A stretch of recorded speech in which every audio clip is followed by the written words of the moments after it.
Alright, let's review the Chuck Jones How the Grinch Stole Christmas short. I should mention this is a short. This is not a feature film.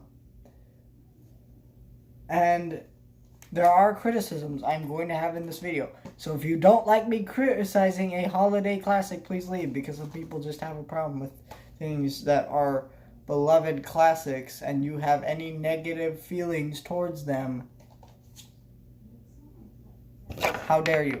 Now, I do love this short film because I love Dr. Seuss as an author. Of course, like everybody, I grew up reading his books in school, having books read to me, having Dr. Seuss Day in school. Dr. Seuss is a genius. His work is absolutely brilliant. And of course, my dad showed me this when I was younger. Not this Blu-ray version. He showed me a DVD copy, which I think he still owns.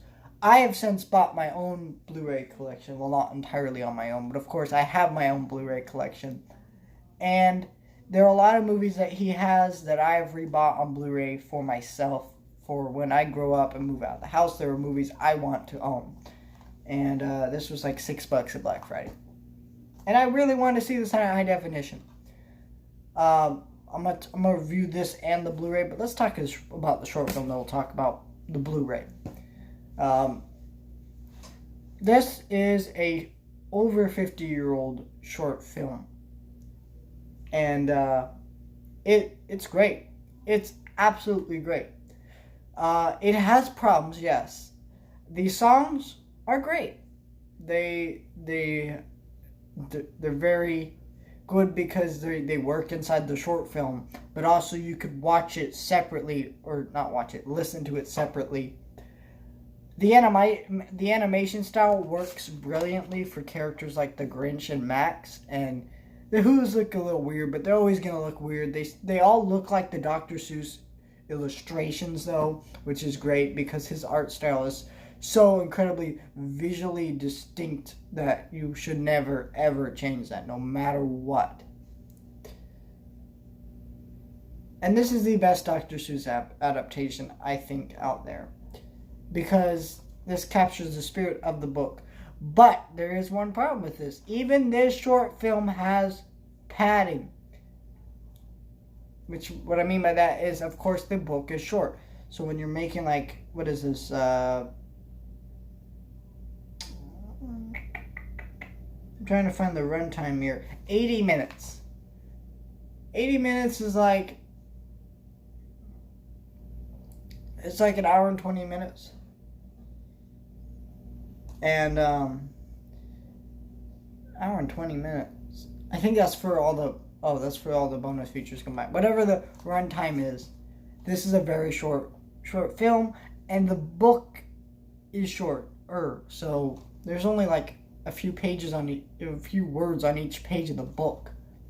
So they do have to put filler, and the filler's not bad. It's just that all I'm saying is that even there are things that you could literally remove from this, and but it doesn't really matter to me because this is a good short film, and it captures the spirit of Dr. Seuss's work pretty well through the animation style, through the message of it, the way things are put out there, and the way that there's a narrator narrating every little line. And I believe it was Dr. Seuss himself, if I'm not mistaken. I may be entirely wrong, but who knows. So now let's talk about this. Of course,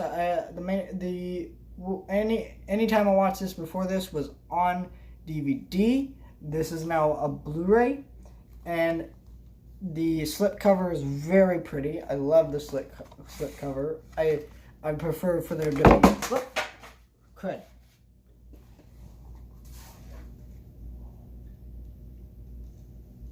No cracks. Okay, so we're good. I need to be more careful. But I prefer for this to be a different piece of artwork here, but it doesn't matter too much because this is, of course, the shinier slipcover, and then you got this version, which is less shiny, of course. And you can actually make out the lines of like a Christmas tree in the background. which you can't make out on this one and the Blu-ray disc and DVD don't have much artwork. I'd prefer for them, one to be like, I don't know, the Blu-ray to have like the Grinch on it, and the other one to have the Max on it, which doesn't matter too much. And then, but in terms of special features, this has audio commentaries and all kinds of different things. It has tons of special features. The best one, I think, being the audio commentary. You should check out that. So in terms of that, that's pretty good. In terms of the presentation, like how the movie looks on Blu-ray, all the colors pop so much more. The Grinch is a brighter green than he's ever been, because what happens is when they broadcast this stuff on television, they kind of desaturate some of the image and they make it a little bit darker. And so it's always been broadcasted that way and put on DVD that way. That's what happened with a lot of the Hanna-Barbera shows. And now with the Warner Archive releases of the Jetsons and Johnny Quest, the image has been brightened up and it looks a lot better, because that's the way it was supposed to be seen, but you cannot see it that way because how televisions were back then. And now with this, it looks a lot cleaner. It's a brighter, prettier image, and overall it's just better on Blu-ray. It's so much better. You should check this out if you haven't. And if you and this is definitely better than the Jim Carrey version. I'm sorry, that does not capture the spirit of Dr. Seuss's work whatsoever. But yeah, I really love this.